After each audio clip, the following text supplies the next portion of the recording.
This cartoon illustrates perhaps the most famous congressional assault in U.S. history, the brutal caning of Senator Charles Sumner of Massachusetts by Representative Preston Brooks of South Carolina in 1856.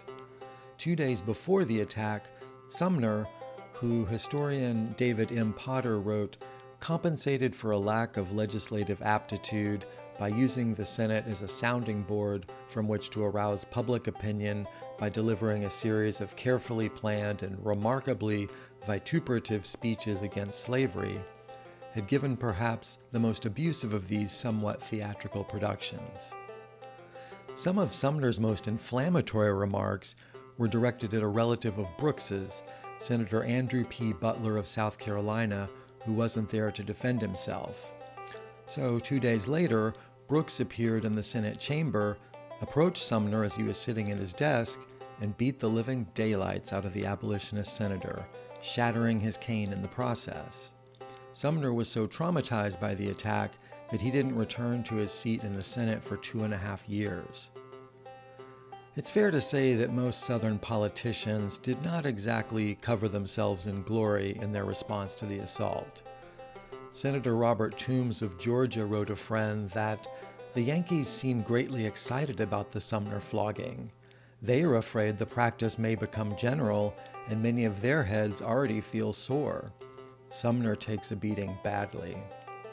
Toombs's friend and fellow Georgian, Representative Alexander H. Stevens, wrote, "The abolitionists howl over it and cry out for liberty of speech. I have no objection to the liberty of speech when the liberty of the cudgel is left free to combat it." The third Georgian, Representative Hal Cobb, served on the House's investigative committee. Today I'll be sharing a letter reacting to the incident that Cobb received from a prosperous banker, merchant, and steamboat pioneer named Gazaway Bug Lamar, who divided his time between Savannah and New York City, where he co-founded and ran the Bank of the Republic and handled bonds for the state of Georgia when Cobb was governor.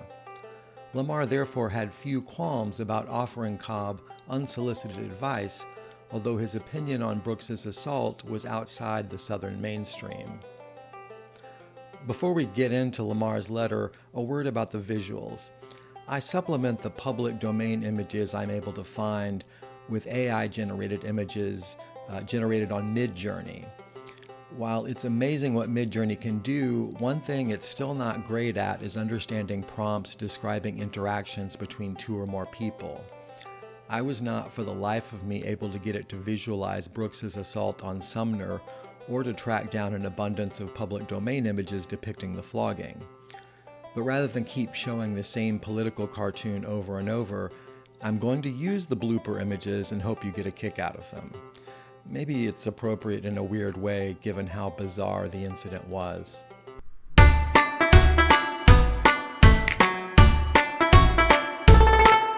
My dear sir, you are in the midst of exciting scenes and words, provoking and sometimes insulting perhaps to Southern blood, and so prone to them as perhaps to mislead your usual good judgment.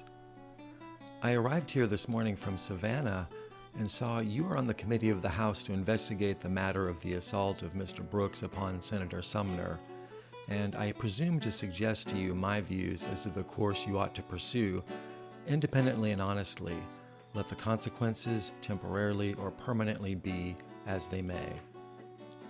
Viewed dispassionately in every light, the assault was unjustifiable, unmanly, ill-timed, ill-advised, injudicious to the cause of the South, and totally indefensible as to time, place, and manner. And it is my deliberate opinion that to attempt to sustain it by the South or any portion of it will prove disastrous in the extreme, for the public opinion can never be brought to approve of it. Senators had accused him of fanaticism and had in various ways insulted him as much or more than he did Senator Butler in his speech as I have seen it reported. He was therefore, give the devil his due, justifiable under the lex talionis for his language and his sarcasm and ridicule. Then for a gentleman and a man of honor to assault another with a stick, giving him no opportunity of defense, was cowardly and unmanly and cannot be justified. Then, doing it in the Senate chamber and for words spoken in debate in which he has the aegis of the Constitution to shield him. Then, unfortunately, and worst of all, for the South or the democracy to sustain it, it is abominable and will draw down tenfold force upon them with all right-minded men. Now, sir, is the crisis for you. Fiat justita ruat coelum. Take the bull by the horns and shake him lifeless. If Mr. Brooks cannot justify himself, expel him. And at any rate, even with the best case he can make, if any be possible, he has so outraged decency, propriety, and manliness, let him not escape severe punishment, that the constitutional right of speech be properly vindicated, that at least one Southern man in high place can be honest and independent and do right even to an abolitionist. Be fearless and lead the public mind the right way, the best for the South, the best for the East, the West, and the North, and the best for you. If fanaticism strike at you, and there is plenty of it at the South to do it, meet it and crush it by manly, honest, upright argument, and you'll soon ride upon the storm.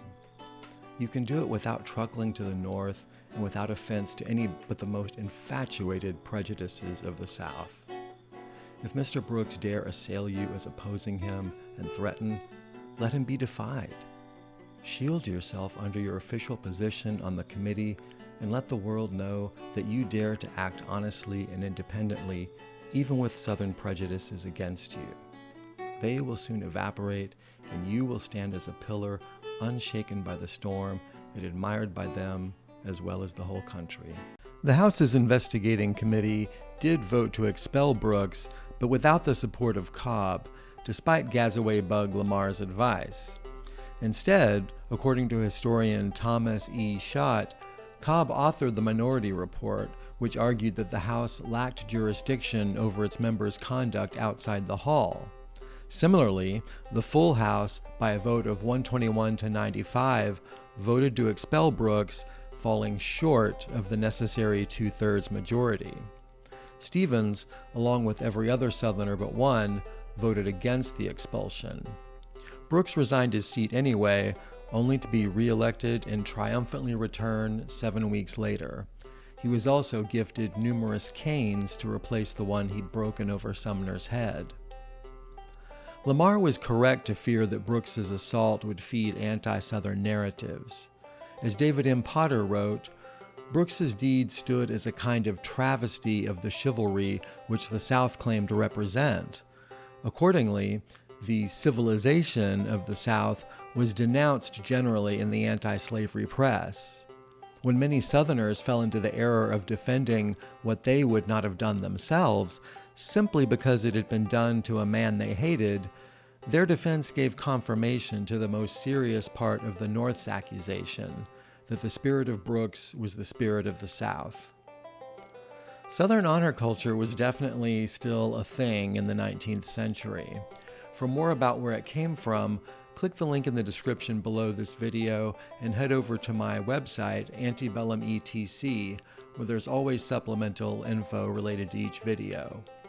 And help this channel go viral, or at least catch a case of the sniffles, by hitting the subscribe and like buttons, commenting with your thoughts, and sharing the video with anyone who might be interested. Thanks for watching and putting up with the AI bloopers, and I'll see you in the next episode.